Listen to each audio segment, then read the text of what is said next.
Perkenalkan, nama saya Yohanika Kurnia Putri, jurusan Manajemen Angkatan 2019. Sebagian besar dari kita tidak nyaman dipanggil dengan gelar sebagai pemimpin. Pada saat periode pemilihan ketua baru, misalnya ketua BEM, ketua HIMA, dan ketua UKM, dari situ akan lebih banyak orang yang memilih untuk tidak memanfaatkan kesempatan itu dibandingkan dengan orang yang mau mencalonkan dirinya. Selama ini, kita telah menganggap bahwa kepemimpinan itu merupakan suatu hal yang di luar kuasa kita, bahwa kita harus mengubah sesuatu dalam skala yang besar.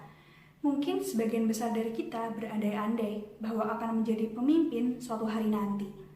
Namun, apabila dimintai seseorang untuk menjadi pemimpin saat ini juga, kita cenderung akan menolak karena takut menghadapi tanggung jawab secara tiba-tiba. Oleh karena itu, kita perlu mempersiapkan diri untuk menjadi pemimpin. Saya berhasil memperoleh kesempatan untuk belajar mengenai kepemimpinan dari Ibu Firda Nurul Ani. Bu Firda merupakan pemilik Palemcraft bersama suaminya.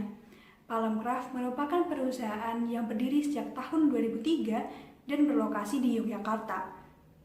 Palemcraft memproduksi barang dekorasi rumah yang terbuat dari bahan-bahan alami lokal seperti bambu, batu apung, mici mahoni, dan lain-lain.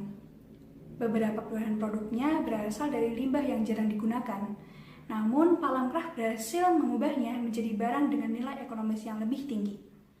Produk Palemcraft berhasil menembus pasar dunia dengan melakukan ekspor ke beberapa negara seperti Prancis, Belgia, Spanyol, Dubai, dan lain-lain.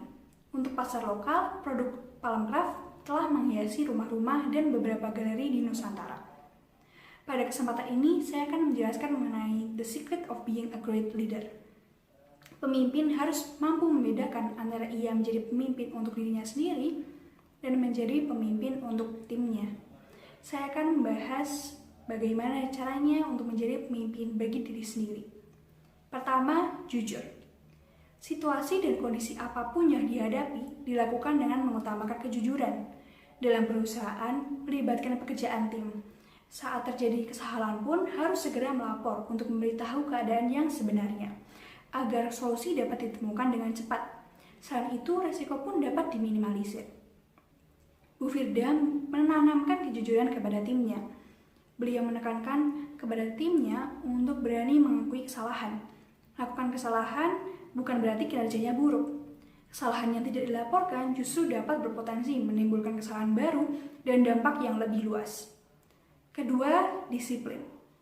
Bu Firda tetap menerapkan jam kerja untuk dirinya meskipun kantor dan rumah berdampingan.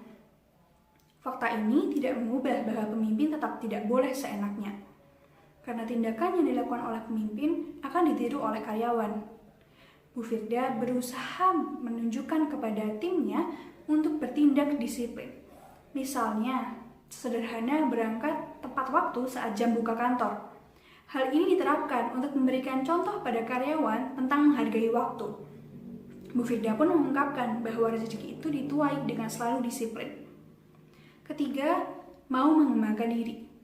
Bisnis Palemcraft dimulai secara autodidak dengan Bu Firda tidak memiliki basic knowledge mengenai barang kerajinan. Tidak hanya itu, beliau belajar dari nol mengenai bagaimana cara mengelola sebuah perusahaan. Usaha Palemcraft dimulai secara bertahap. Bermula dari kios kecil yang masih menjual barang kerajinan buatan orang lain, namun lambat laun Bu Firda menyadari bahwa barang kerajinan buatan orang lain menyebabkan Palemcraft tidak mempunyai ciri khas produknya sendiri dan sulit melakukan quality control terhadap produk-produk yang berdatangan.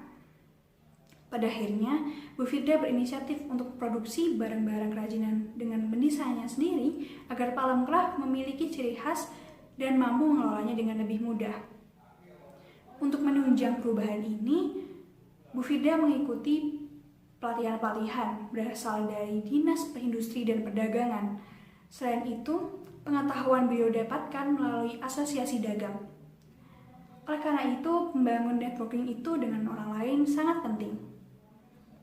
Ketiga poin ini harus ditanamkan agar mampu menjadi pemimpin untuk diri sendiri. Namun, itu saja belum cukup. Untuk menjadi pemimpin yang baik, perlu juga memahami langkah yang harus diambil untuk menjadi pemimpin bagi tim. Pertama, komunikasi. Setiap manusia diciptakan berbeda. Pemimpin harus mampu menempatkan diri kepada siapa ia berbicara. Apakah dengan konsumen, karyawan, supplier, dan lain-lain. Karyawan Palamcraft terdiri dari staf dan tenaga produksi. Sebagian besar staf merupakan lulusan universitas, dan tenaga produksi merupakan ibu-ibu desa sekitar Palamcraft. Perbedaan ini mengharuskan Bu Firda untuk menyesuaikan cara komunikasi. Dengan tenaga produksi, beliau perlu melakukan pendekatan secara personal dan lebih sabar. Dengan staf, Bu Firda mampu berkomunikasi lebih mudah, misalnya memberikan tugas secara langsung kepada mereka karena staf dituntut untuk lebih mengerti mengenai job desk-nya. Kedua, tegas. Sikap tegas diterapkan dengan menetapkan aturan. Selain itu, penting untuk tidak membedakan perlakuan antara karyawan satu dengan karyawan lainnya. Apabila karyawan melakukan kesalahan, langkah pertama yang diambil pemimpin adalah memahami apakah kesalahan yang ia lakukan. Saat karyawan tersebut baru sekali melakukannya, pemimpin bisa menegurnya saja. Namun, apabila karyawan tersebut telah melakukan kesalahan yang sama secara terus-menerus, pemimpin perlu menindaknya lebih jauh. Ketiga, membagi beban dengan tim. Untuk mengembangkan hubungan yang kooperatif, perlu dibuat hierarki pada struktur organisasi. Struktur organisasi dibuat dengan menempatkan orang-orang yang berkompeten sesuai dengan keahliannya. Pemimpin bertindak sebagai pemberi arah untuk mengambil keputusan dan menggerakkan karyawannya.